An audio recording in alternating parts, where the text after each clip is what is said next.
여러분 안녕하십니까? 행복의 계단 네 번째 말씀을 드리게 되었습니다. 이제는 우리가 행복의 계단에 오르는 과정을 말씀드리는 것입니다. 우리가 행복하기 위해서 가만히 앉아 있어서는 안 됩니다. 행복할 수 있는, 복될 수 있는 그 행복의 정상을 향하여 올라가야 된다고 하는 것입니다. 여러분 지금 살고 계시는데 얼마나 행복하십니까? 그리고 우리가 행복하기 위해서 무엇을 하고 계십니까? 지금 내가 어떤 길에 들어서서 행복을 향하여 가고 있다고 말할 수 있겠습니까? 내 삶의 모습이 행복을 향하여 가고 있는 것입니까? 지금 우리는 행복을 향하여, 복을 향하여 가고 있는 것입니다. 어느 날 갑자기 흔히 하는 말로 대박이 터져서 운수가 좋아져서 무언가 내 앞에 굉장한 일이 생겼다. 그래서 내가 유익하게 되었고 좋게 되었다. 그래서 나는 복받았다. 그런 것이 아닙니다. 적어도 예수 믿는 사람에게 있어서 복을 받는다 그랬을 때 우리는 복을 받을 수 있는 길에 들어서야 되는데, 그 복 받을 수 있는 길에 들어서는 행복의 계단의 첫 번째 계단에 올라서는 출발선상이 제자됨, 이렇게 여러분들에게 말씀드렸습니다. 예수님의 제자가 되지 않고 어떻게 예수님이 우리에게 주시는 복을 받을 수 있겠습니까? 이제 제자된 우리에게 주님이 복을 주십니다. 그런데 그 첫 번째 복이 무엇입니까? 너무나 잘 아시는 대로 마음이 가난한 자는 복이 있다. 천국이 그들의 것이다 하는 것입니다. 옛날 성경에는 심령이 가난한 자는 이렇게 말씀하고 있습니다. 마음. 우리는 마음이라는 말을 많이 씁니다. 마음이 고와야지.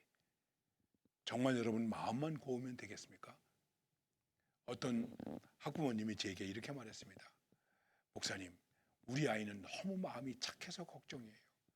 지금 우리가 사는 세상은 이 마음이 착하면 살아갈 수 없는 세상이 될 정도로 우리는 지금 피폐하고 완악한 세상 속에 살고 있습니다. 아무리 문명이 발달했으면 뭐합니까? 그거는 복이 아니라 불행이 되는 것이죠. 자동차가 얼마나 편리합니까? 그러나 자동차 때문에 우리가 얼마나 많이 불행해집니까? 이런 것을 생각할 때 어떤 것이 우리에게 복이 되느냐? 예수님은 마음이 가난한 자. 과연 이 마음이라는 것이 무엇일까요? 간단하지만은 간단하지 않습니다. 또 복잡하지만은 복잡하지만도 않습니다. 그러나 쉽게 이해할 수 없는 것이 마음입니다. 마음대로 안 돼. 마음이 쓰이네. 이렇게 말하고, 마음이 아파. 이렇게 말합니다. 과연 그 마음이라는 것이 무엇이겠습니까? 마음을 얘기할 때, 죄송합니다. 제가 영어의 단어를 몇 개 쓰겠습니다. 가장 기본적으로 쓰는 마음이 하트라고 말합니다. 우리는 사랑의 모습으로 이렇게 하트를 그리죠. 요즘은 또 이렇게 해서 말하기도 합니다. 하트가 마음입니다. 그런데 이 마음에는 기본적으로 세 가지가 있습니다. 첫째는 knowledge, 지식이 있다. 알아야 된다는 것입니다. 우리의 마음이 알아야 됩니다. 물론 아는 것을 머리로 안다고 생각할 수 있겠지만은, 그러나 결국은 마음으로 아는 것입니다. 마음으로 이해가 되어야 됩니다. 그러기 위해서 그 다음에 필요한 것이 무엇이냐면은 소위 감정입니다. emotion. 느껴서 아는 것입니다. 지식으로 알고 느껴서 아는 것입니다. 그냥 머리로만 아는 것보다는 이렇게 가슴으로 느껴서 알 때 더 깊이 느껴지는 것입니다. 마음에 와 닿았다.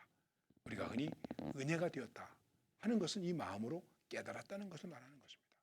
그래서 그 다음에 세 번째는 결단을 하는 것입니다. decision. 내가 알고, 그리고 그 아는 것에 대해서 깨닫고 그 마음을 가지고 그대로 살겠다. 이 말을 또 다른 말로 간단하게 말하면 지정의, 이렇게 말하기도 합니다. 우리 마음에 지정의가 있습니다. 마음이 잘못되었다라고 하는 것은 바로 이 세 가지 중에 하나가 잘못된 것입니다.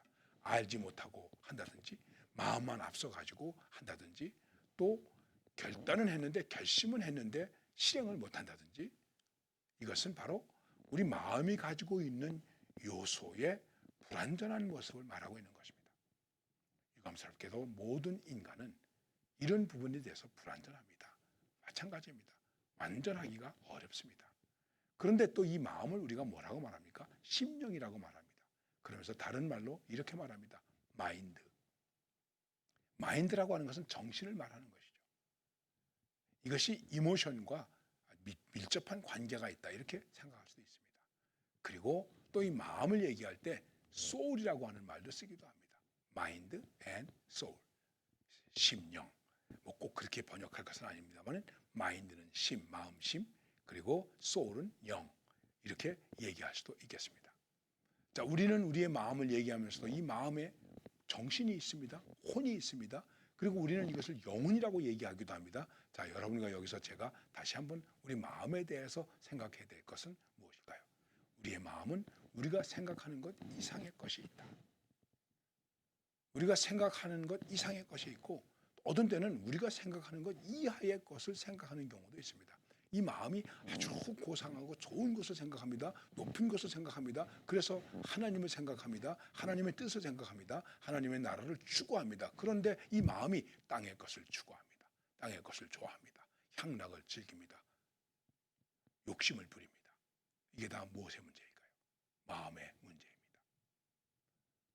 과연 우리의 마음이 어떻게 되면 좋을까요? 예수님의 말씀은 마음이 가난해야 된다. 그 가난이 우리에게 복이라는 것입니다. 여기서 가난이라고 할 때 우리는 이 가난을 어떻게 해석해야 되겠습니까? 그리고 가난이 복이겠습니까? 저는 참 6.25 때 부모님, 아버님을 잃고 아주 가난하게 살았습니다.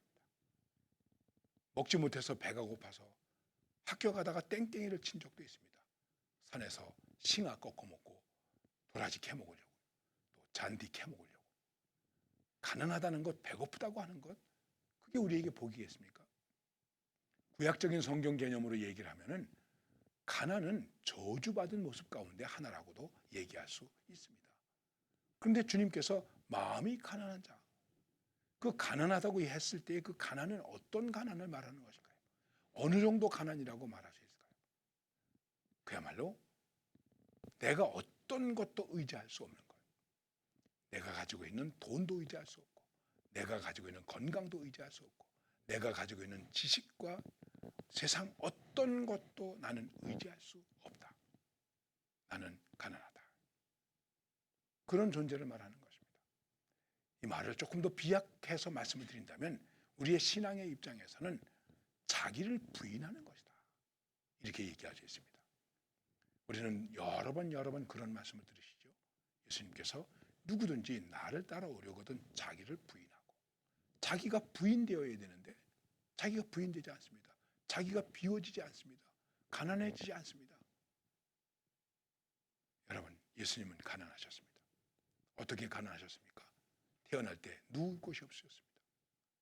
그래서 로제티라고 하는 시인은 이렇게 말합니다. 자기가 지은 세상이건만 누울 자리가 없었다. 누울 곳이 없이 가난하셨습니다. 이 세상에 살아계실 때는 머리 둘 곳이 없으셨습니다. 그리고 돌아가셨을 때 묻힐 곳도 없으셨습니다. 예수님은 그냥 이렇게 우리의 환경적으로 생각해도 가난하셨습니다. 그런데 그런 가난을 가지고 우리가 가난하다고 말할까요? 물론 가난입니다. 그보다 더 큰 가난이 있습니다. 그것이 무엇일까요? 예수님은 하나님과 동등된 본체, 하나님의 영광, 하나님의 권위, 그것을 다 비우셨다는 것입니다. 그리고 스스로 종의 형태를 가지셨다. 종의 모습을 가지셨다. 자기를 비우셔서 종의 모습을 가지셨다. 그 가난을 의미하는 것입니다. 우리가 그렇게 가난합니까?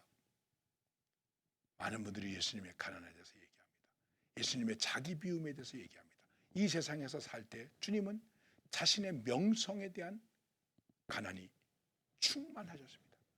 명성에 대한 가난이 충만했다고 말하니까 좀 이상할지 모르겠습니다만은 예수님은 명성에 대해서 전혀, 명예에 대해서 전혀 관심 갖지 않으셨습니다. 예수님의 십자가에 예수님의 명예가 떨어져 있습니다. 거기에 예수님의 생명까지도 비워지셨습니다. 그게 가난입니다. 그런데 바로 그 가난에서 무엇이 시작됩니까? 사랑이 시작됩니다. 구원이 시작됩니다. 은혜가 시작됩니다. 기적이 시작됩니다. 그래서 복이라는 것이죠. 여러분, 극단적으로 표현해서 여러분과 제가 십자가에 달리는 하나님의 나라를 위해서 십자가에 달리는 그 사건도 내게 있어서 복이라고 생각할 수 있습니까? 목회를 하다 보면 이런 일 저런 일이 많이 있는데 교회에 헌금을 냈는데 그 헌금 낸 사람의 이름을 주보에다가 이제 표시합니다. 그런데 그만 그 이름이 빠졌어요. 그랬더니 어떤 분이 와서 왜 내 이름 빠졌나? 일 똑바로 하라고 야단을 쳐요. 그러면서 우리는 뭐라고 말합니까? 이름도 없이 빚도 없이 감사하며 섬기리다. 여러분 이러지 않습니까? 내 명예가 조금이라도 손상돼 보십시오. 내가 가지고 있는 것이 조금이라도 손해를 봐 보십시오. 견딜 수 있습니까? 견디지 못하죠. 예수님은 가난하셨습니다. 그럼에도 불구하고 그 가난 속에서 어떤 불평도 없었습니다. 그 속에서도 하나님의 뜻을 이루셨습니다. 그것이 복이었습니다. 그래서 그 다음에 말씀하는 것입니다. 마음이 가난한 자는, 정말로 마음을 비워서 가난하게 된 사람은 복이 있다. 그리고 그 복은 보상이 있는데 바로 천국이 보상이다. 당연하죠. 그런데 여기서 천국이라는 말을 우리는 꼭 죽어서 하나님 나라 가는 것으로만 받아들이시겠습니까? 이 세상에서는 가난했어도, 이 세상에는 못 먹었어도, 이 세상에서는 굶주렸어도, 이 세상에서는 명예가 없었어도 이제 우리는 천당에서 다시 영광을 누릴 수 있어. 그러니까 괜찮아. 물론 그것도 해당이 됩니다. 그러나 죽어서 천당 가는 것만이 아니고 이 땅에서 주님의 뜻과 주님의 말씀과 주님의 나라를 위해서 내가 가난해졌다. 나를 가난하게 했다. 그래도 그것이 나는 복되다. 이걸 말하는 것입니다. 바울은 뭐라고 고백합니까? 난 먹지 못했다. 나는 수고했다. 나는 잠을 자지 못했다. 나는 매맞았다. 나는 헐벗었다. 나는 쫓겨났다. 죽음의 유혹이 있었다. 죽음의 위험이 있었다. 그래도 나는 영광스러웠다. 나는 아무것도 갖지 않은 것 같지만 다른 사람을 부유하게 하면서 살았다. 나는 죽은 자 같이 살았지만 부활의 능력을 바라보면서 날마다 사는 자로 살았다. 이 세상에서 그렇게 살았다는 것입니다. 때로 굴욕을 당하는 것 같지만 그 속에 영광이 있었다. 그래서 나는 복되다, 행복하다. 가난하지만 복되다, 행복하다 말씀하고 있는 것이죠. 여러분, 우리의 복의 가치는 다른 것입니다. 그 기준이 다른 것입니다. 정말 우리는 이런 것을 좀 뛰어넘을 수 있어야 됩니다. 그래서 진정으로 나에게 있어서 복됨이 무엇일까? 지금의 가난도, 지금의 어려움도, 지금의 비워짐도 내게 있어서는 복이다. 하나님의 축복이다. 천국과 같은 생활이다. 우리가 늘 찬송 부르는 대로 초막이나 궁궐이나 그 어디나 하나님 나라. 주 예수와 동행하니 그 어디나 하늘나라. 주님과 동행하는 것 때문에, 믿음으로 사는 것 때문에, 내가 찬송을 하고 기도를 하면서 살 수 있는 것, 그것 때문에 이 한 가지만 가지고도 나는 행복하다, 만족하다, 감사하다. 바로 그것이 복 아니겠습니까? 주님은 그 복을 우리에게 보상으로 주시고 바로 그 복이 천국이 되는 것입니다. 여기서 오늘 천국이면 내일도 천국이 되겠죠. 내가 천국이면 우리 집이 천국이 되겠죠. 그럼 우리 교회가 천국이 되겠죠. 우리가 사는 삶의 자리가 천국이 되겠죠. 천국이 점점 더 확장되어 나가겠죠. 그래서 주님이 말씀하신 것입니다. 마음이 가난한 자는 복이 있나니 천국이 그들의 것입니다. 여러분과 제가 이 천국의 복을 가지고 사는 가난함, 그 가난함 때문에 천국의 복을 누리는 그런 축복으로 오늘도 기쁘고 감사하게 은혜롭게 승리하시기를 바랍니다. 감사합니다.